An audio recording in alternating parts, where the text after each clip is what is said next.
what you can't see, let me see if I can show you part of the fruit net, is that much like the Greek fishermen, that before we put them on the trees every year, we have to lay them out and patch all the nets. So let me see if I can. This one's sewn together,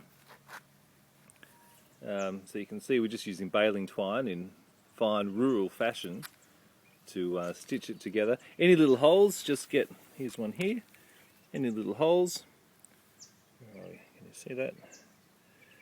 Just get stitched up, and then on they go. And you can't underestimate how much net you need just for, as I said in an earlier clip, all the fruit trees are pruned to no more than kind of head height.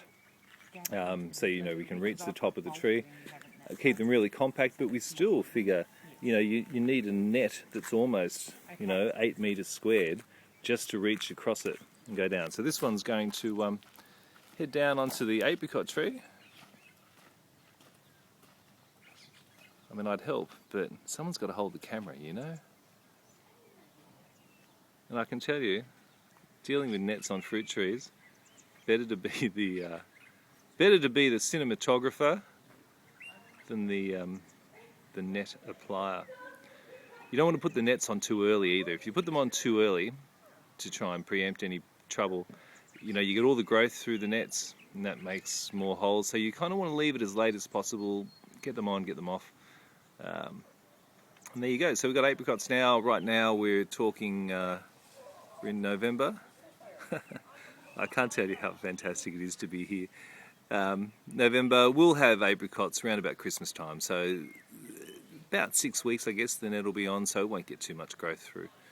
The other thing we use that helps with the nets is a broom, just a regular, broom. You should know what a broom is. But we put a plastic bag over the end, and so you kind of have this big round kind of, knobby thing on the end of the broom handle, and we use that kind of to push the net up over. Once the net's on, then you've got to secure it to the ground. There can't be any holes at all or any gaps, because those cheeky little birds will all get in. So there you go, net mending.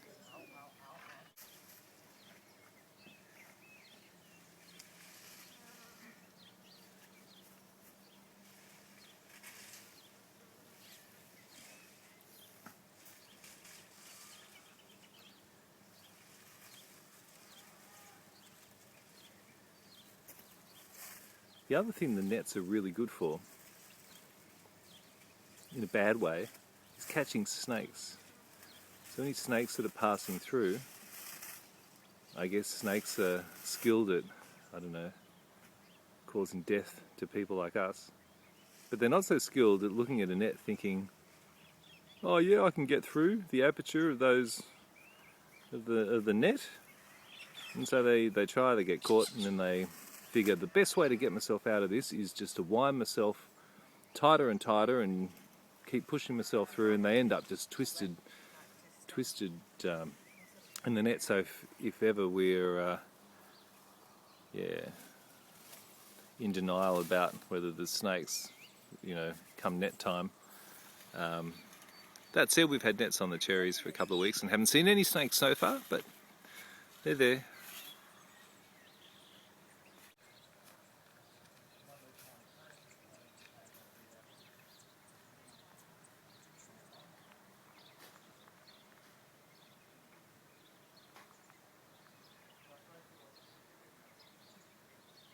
That's pretty artistic, wasn't it?